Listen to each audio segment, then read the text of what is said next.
no mužas sen projekts pamatā. Viss ir uz tādu. Nu jā. Labdien, Lācmaņkungs! Ir ļoti liels prieks un pagodinājums, ka veltījāt savu laiku šai intervijai par Kalcviņas mužas vēsturi. Vai jūsuprāt, Latvijā, kur ir pamestas pilis un mužas, vai atbildību nes īpašnieki vai arī kultūra vēsturisko mantojumu pārzinātāji? Nu, kā taču pārzinātāji var kaut ko atbildēt? Viņi var tikai pāraudzīt, viņi var dot labus padomus.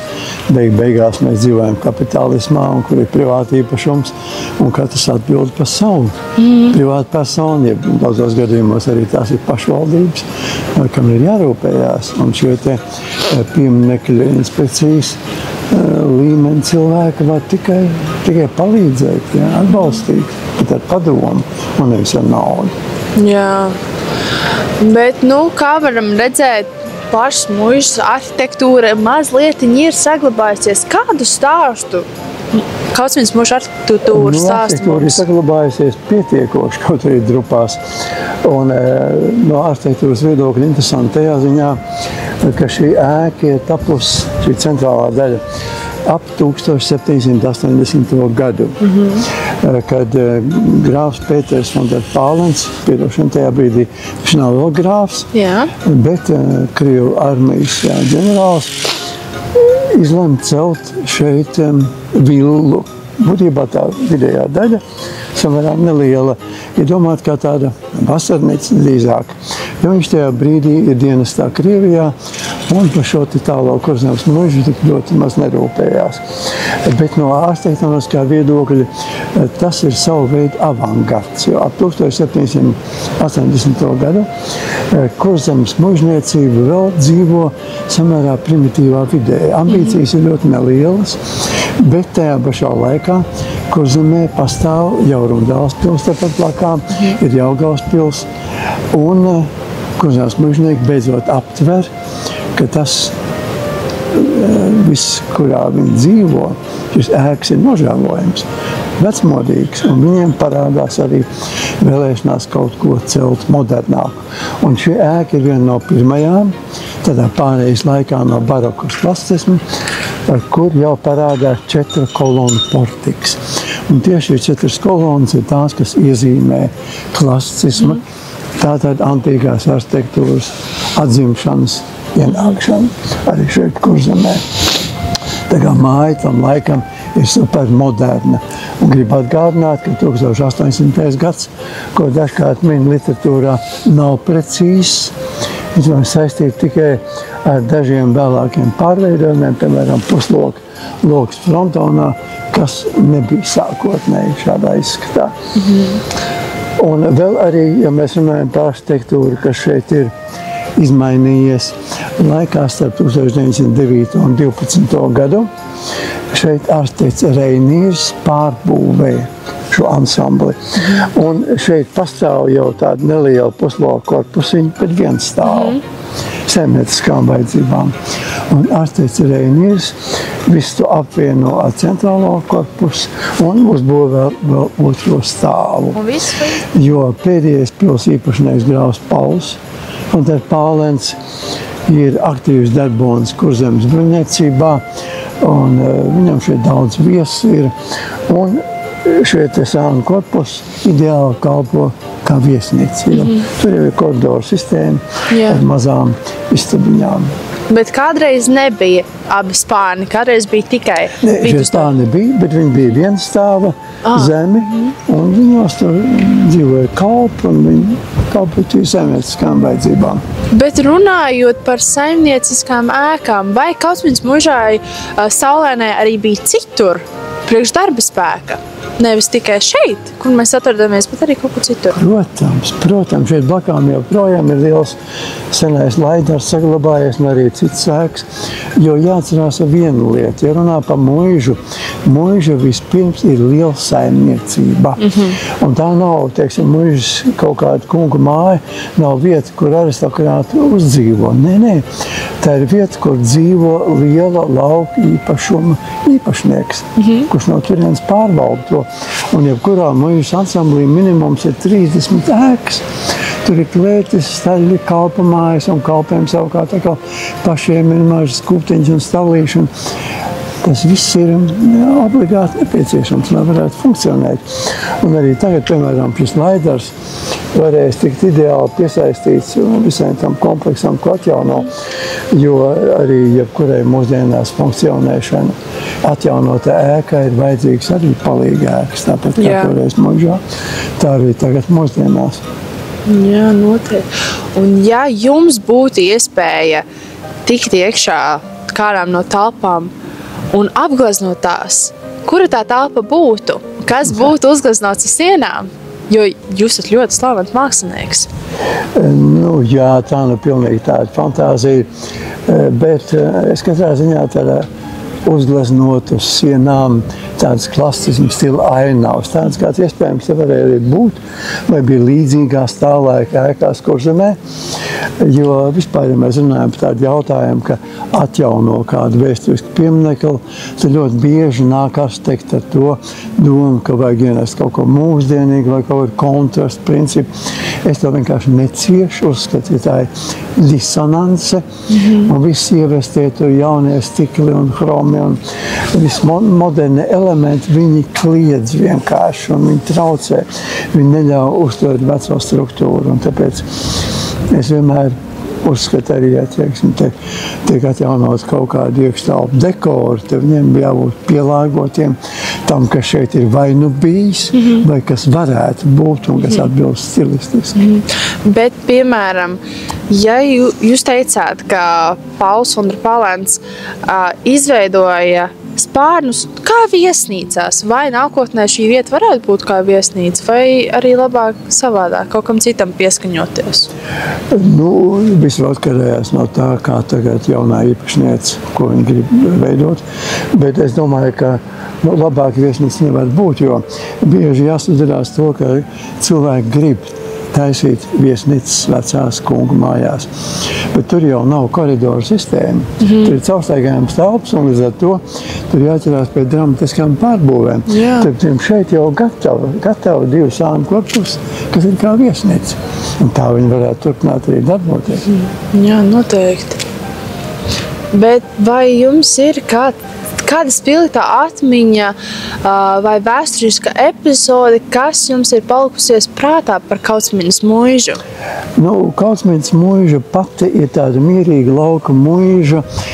Šeit vairāk ir jādomā par viņas cēlāju, par grāfu Pēteru Vondru Pālēnu, un viņa neticami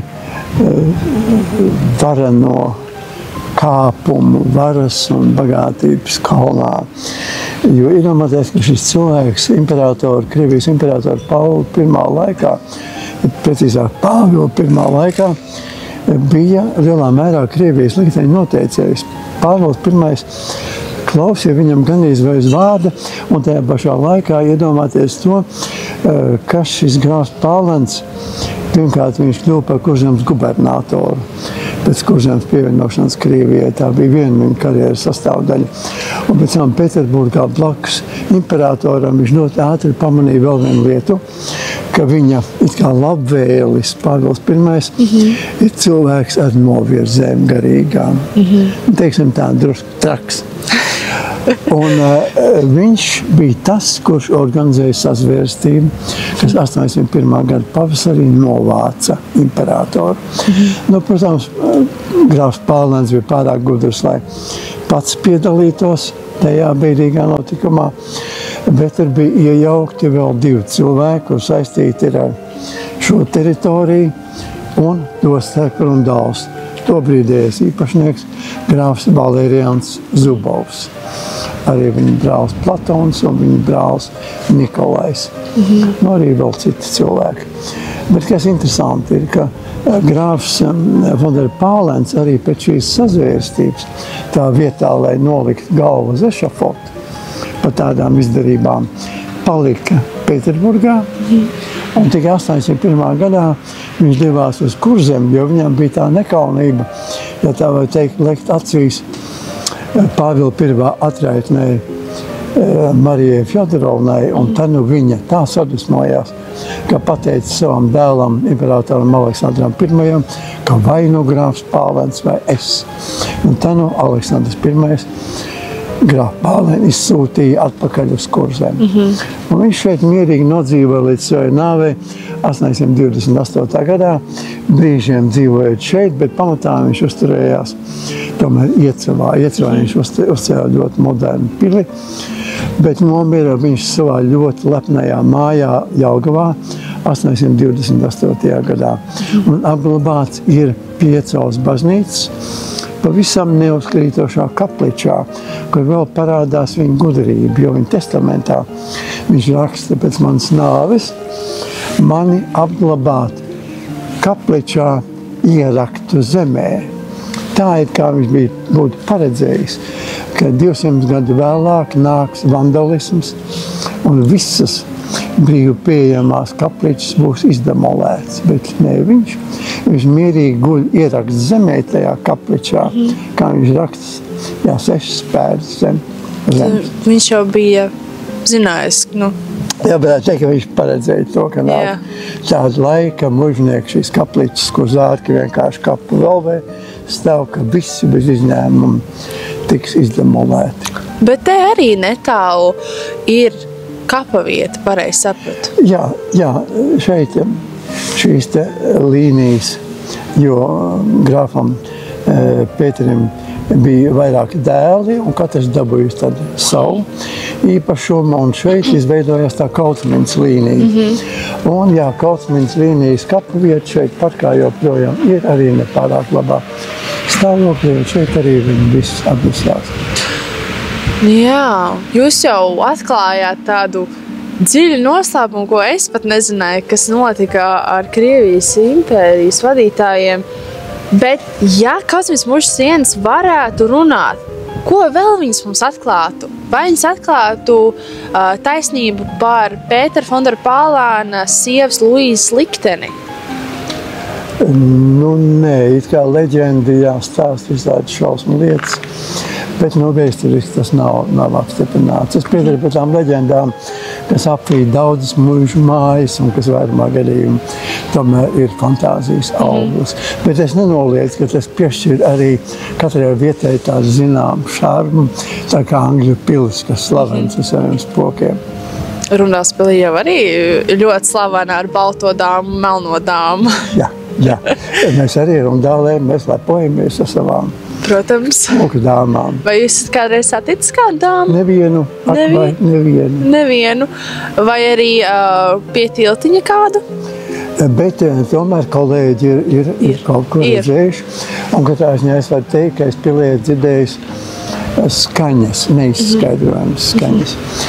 Es esmu pieredzējis to, un tas bija pirms vairāk kā 60 gadiem, pirmo reizi, kad es pavadīju nakti pilī. Jāsaka, nelegāli tur iekļūst. Un es varu aptvērēt, ka es dzirdēju, kā nāk soļi, kā verās tālumā durvis, kā nāk soļi, nāk klāt un izzūd. Un Baltajā zālē viens no Ļeņingradas restauratoriem, kas nu pat bija strādājis tur, sācis strādāt, un viņš nakts laikā dzirdēja tieši to pašu, kā tālumā atverās durvis, nāk soļi, ienāk zālē, apklus pie viņa, un viņš pastāst nevienu nav. Un iedomājieties, viņš man nākošajā rītā pateica, ziniet, man nervi netur, viņš aizbrauca atpakaļ uz Ļeņingradu. Oi! Jā, cerams, ka te nespokojas tik traki kā Rundāls pilī.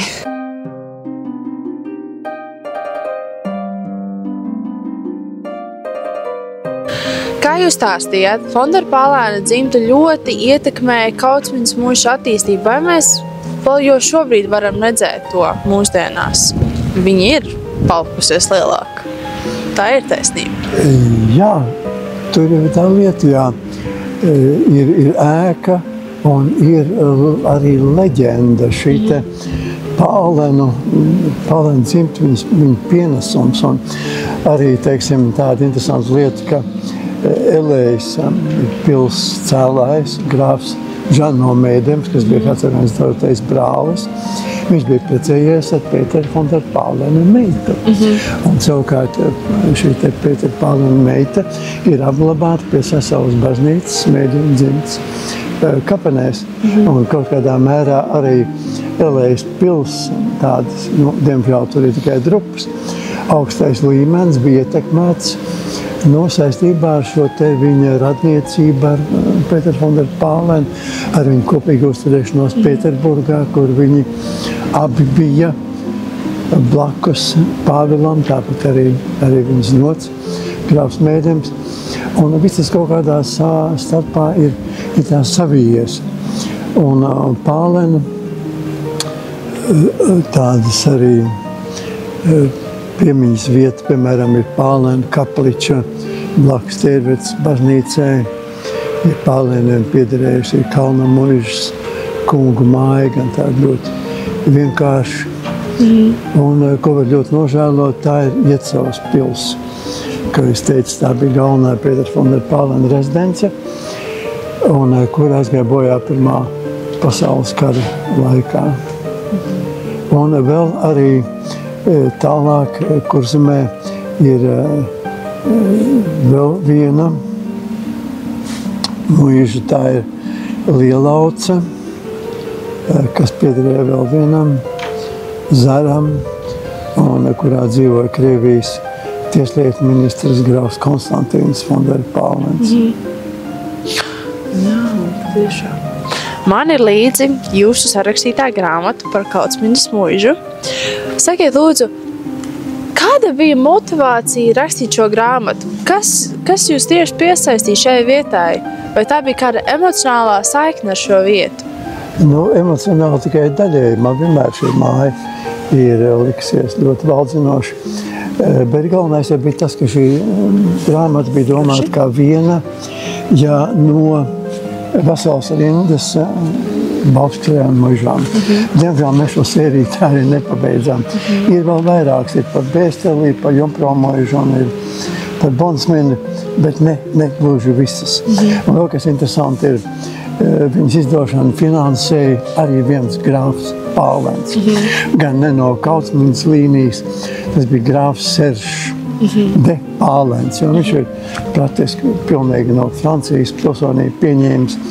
Un interesants ar to, ka viņš ir precējies ar Fiat koncernu īpašnieka Aņelī meitu Margaritu.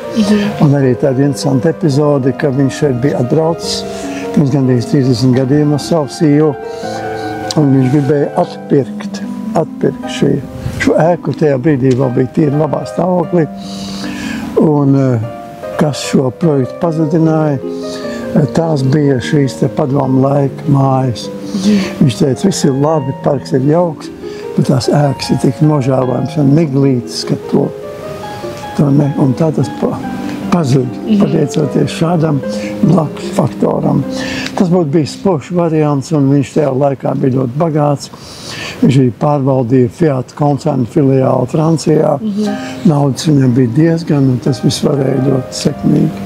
Tad bija iespēja atjaunot mūžu. Jā, tā bija iespēja atzimt pilī pilnā mērā. Bet nesanāca. Jā, uzzinot šodien tik daudz informāciju par Kaucmiņas muižu, ja jums būtu iespēja pārrakstīt kādu lapspusi no vēstures, kas tā būtu un kāpēc tieši to?